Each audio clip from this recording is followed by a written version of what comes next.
Certainly for those who have delved into the world of Diablo 4 or have closely followed its developments, a prominent and important discussion emerges. In this conversation, there's a clear split in opinions among the gaming community, highlighting feelings of dissatisfaction with the current state of the game.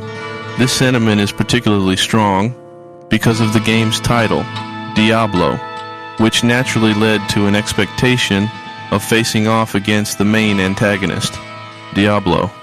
Unfortunately, this expectation is unmet, as Diablo remains conspicuously absent throughout the entire gameplay. However, it's important to provide a balanced perspective. It's undeniable that there are positive aspects to be found in the journey through Diablo 4. This appreciation stems from the inherent allure of constantly striving for small steps of progress, a feeling that certainly contributes to a sense of value equal to the time and effort invested.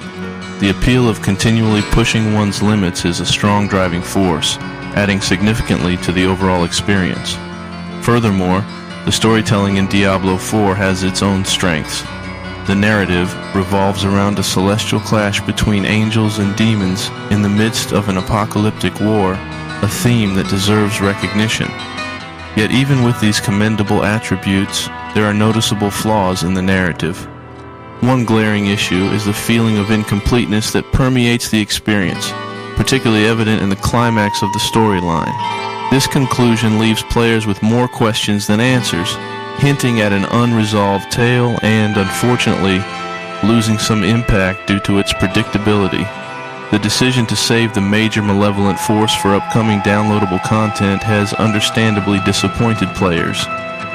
There's a desire to confront iconic adversaries like Mephisto, but this aspiration remains unfulfilled. In hindsight, it's conceivable that a longer development period could have resulted in a more satisfying and comprehensive gaming experience. A common complaint among players centers on the in-game phase, which receives more criticism as one progresses in levels. The initial phases of the game, from level 1 to 60, generally receive a moderate thumbs up. However, beyond this point, the rewards start to feel less substantial, and the absence of meaningful post-story content can lead to repetitive and monotonous gameplay, especially evident in higher-tier nightmare dungeons.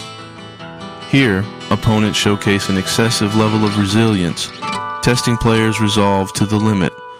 For those who embarked on the Diablo 4 journey from the beginning, an initial sense of enjoyment prevailed. Yet, as often observed in gaming, the law of diminishing returns eventually sets in, resulting in a growing sense of boredom. This highlights the temporary nature of engagement when content becomes scarce, prompting a sense of longing when reminiscing about previous iterations of the franchise. In assessing this situation, it's fitting to scrutinize the actions of Blizzard, a prominent A-player in the gaming industry. Despite its stature, the company has garnered a reputation for inconsistent execution and missed opportunities. This pattern can no longer be attributed to mere chance, but seems to encapsulate a recurring trend. The impact of prominent content creators like Asmongold has significantly shaped the reception of Diablo 4. Their efforts have notably bolstered the game's visibility and engagement, underscoring the importance of a dedicated community in maintaining its relevance. Ultimately, the key takeaway from this discussion is the risk of relying heavily on large corporate entities to deliver a truly fulfilling gaming experience. It serves as a reminder that the heart of gaming goes beyond flashy visuals and cinematic displays. Instead, the lasting impact of a gaming experience hinges on its ability to forge an emotional connection with its audience. With this in mind, I encourage you to share your thoughts on the matter. What are your feelings about Diablo 4? Did it align with your expectations and sentiments? Your insights and reflections are greatly appreciated.